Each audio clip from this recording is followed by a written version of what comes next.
안녕하세요. 서밋입니다. 중동의 미사일 소리에 대중이 공포에 떨 때 월가의 거물들은 수면 아래 거대한 체스판을 움직입니다.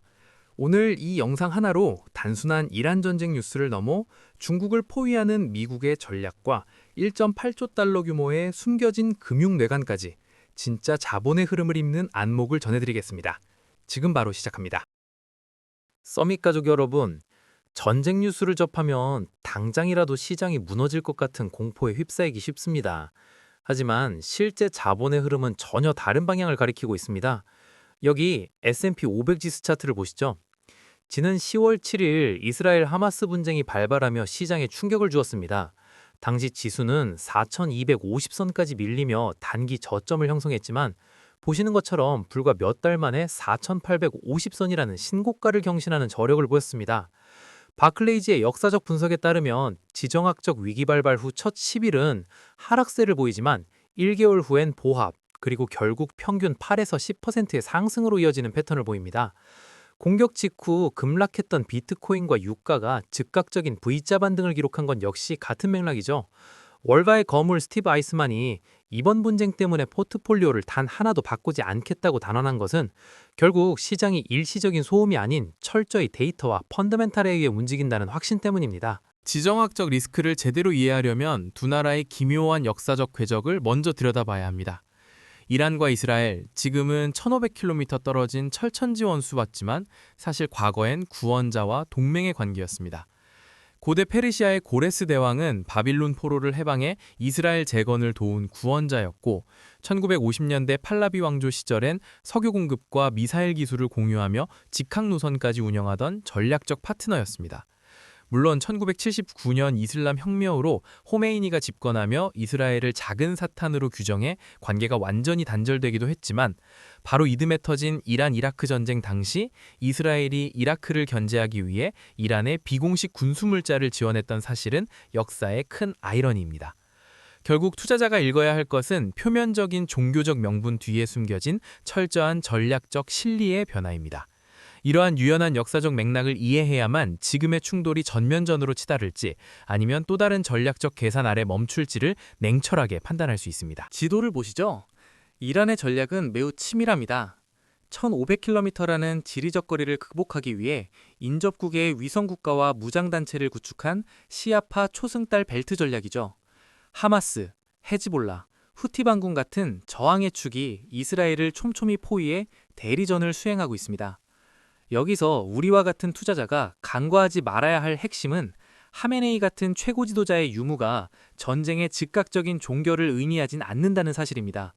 이 포위망은 이미 이란의 국가 전략으로 뿌리 깊게 박힌 구조적 시스템이라 지도자 한 명의 부재로 단번에 해체될 조직이 아니기 때문입니다. 이에 맞서 이스라엘 또한 아제르바이잔 기지를 활용하거나 예방적 선제 공습을 멈추지 않고 있습니다. 결국 이 분쟁은 일시적 노이즈가 아니라 시장이 상시 반영해야 할 구조적 리스크로 보셔야 합니다. 자, 이제 시선을 더 넓게 돌려보겠습니다. 이란 공습이 과연 단순한 중동 국지전일까요?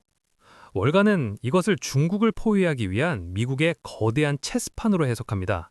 첫 번째 타겟인 베네수엘라를 통해 원유 패권을 틀어주고 두 번째로 그린란드의 핵심 광물을 장악해 중국의 히토류 무기화를 무력화했습니다. 그리고 그 마지막 홍보의 핵심이 바로 이란입니다. 중국의 중동 진출 교두보를 타개하는 동시에 세계 4위 규모의 이란 리튬 매장량까지 통제권에 넣겠다는 전략이죠.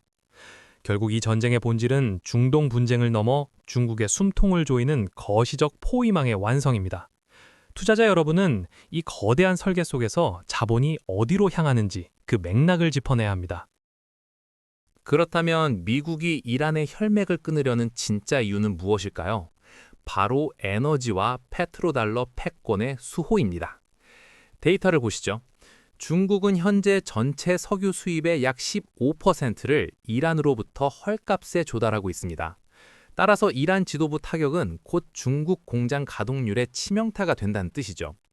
특히 하메네이 사망이라는 변수는 4천억 달러 규모의 중국-이란 25년 협정을 사실상 무력화시키며 중국의 핵심 전략인 1대1로 사업을 마비시키고 있습니다. 여기서 역설적인 점은 전쟁으로 이란이 호르무즈 해협을 봉쇄할 경우 최악의 피해국은 미국이 아닌 원유 수입국 중국이라는 사실입니다. 결국 이 모든 전략의 최종 목적지는 브릭스를 중심으로 한 탈달러화 시도를 분쇄하고 달러 패권을 수호하는 데 있습니다. 투자자라면 이 전쟁이 단순한 충돌을 넘어선 화폐 전쟁의 연장선임을 반드시 이해해야 합니다. 자, 이제 월가가 중동의 포성에도 왜 이렇게 무덤덤한지 그 결정적인 이유를 살펴보겠습니다.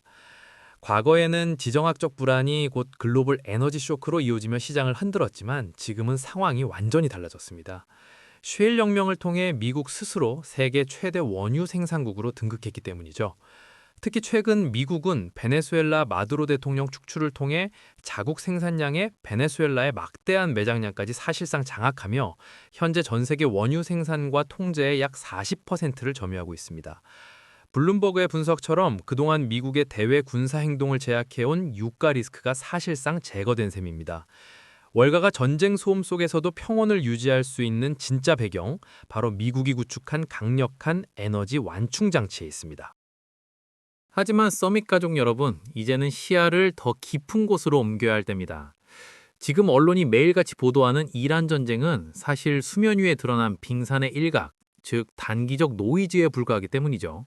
월가의 거물들이 진짜 두려워하는 실체는 수면 아래 숨겨진 1.8조 달러 규모의 사모신용 부실과 AI 밸류에이션 버블이라는 거대한 구조적 리스크입니다. 시티은행은 이미 이란 리스크보다 AI 가치평가 문제와 사모신용 시장의 불안이 훨씬 더 결정적인 변수라고 경고하고 있습니다. 심지어 제이미 다이먼과 블랭크페인 같은 대가들은 지금의 시장에서 2008년 금융위기의 냄새가 난다며 강력한 주의를 당부하고 있죠. 결국 투자자가 대비해야 할 진짜 전쟁은 중동의 총성이 아니라 우리 발밑에서 벌어지고 있는 금융 시스템의 균열입니다. 자, 이제 진짜 무서운 숫자를 마주할 시간입니다. 월가가 숨기고 싶어하는 1.8조 달러 규모의 그림자 금융, 바로 사모신용 시장입니다. 왼쪽 차트를 보시죠. 2008년 금융위기 당시 0.2조 달러에 불과했던 시장이 지금은 1.8조 달러로 무려 9배나 폭발했습니다. 문제는 비은행 금융기관이 직접 대출을 해주는 구조가 매일 가격 평가조차 이루어지지 않는 아주 불투명한 시장이란 점이죠. 오른쪽 차트에 외사채 스프레드 급등세가 보이시나요? 이미 영국의 MFS 파산과 블루아울의 환매 중단 같은 파열음이 곳곳에서 들리기 시작했습니다. UBS는 최악의 경우 부도율이 금융위기 수준을 넘는 15%까지 치솟을 수 있다고 경고합니다. 투자자 여러분, 중동의 미사일 소리보다 이 조용한 그림자 금융의 파열음이 우리 포트폴리오엔 훨씬 더 치명적일 수 있습니다. 최근 AI 열풍이 시장을 달구고 있지만 그 이면에서는 아주 위험한 디커플링이 진행되고 있습니다. 차트를 보시면 빅테크 주가가 치솟는 동안 전통적인 B2B 소프트웨어 기업들과 이들에게 대출해준 사모신용 펀드의 가치는 오히려 곤두박질 치고 있죠. 이것이 바로 AI 대체 공포의 실체입니다. AI가 기존 소프트웨어 모델을 빠르게 대체할 것이라는 공포가 기업의 수익성을 훼손하고 있는 건데요. 진짜 문제는 저금리 시절 사모신용 회사들이 가장 많이 대출해준 핵심 타겟이 바로 이 소프트웨어 기업들이었다는 점입니다.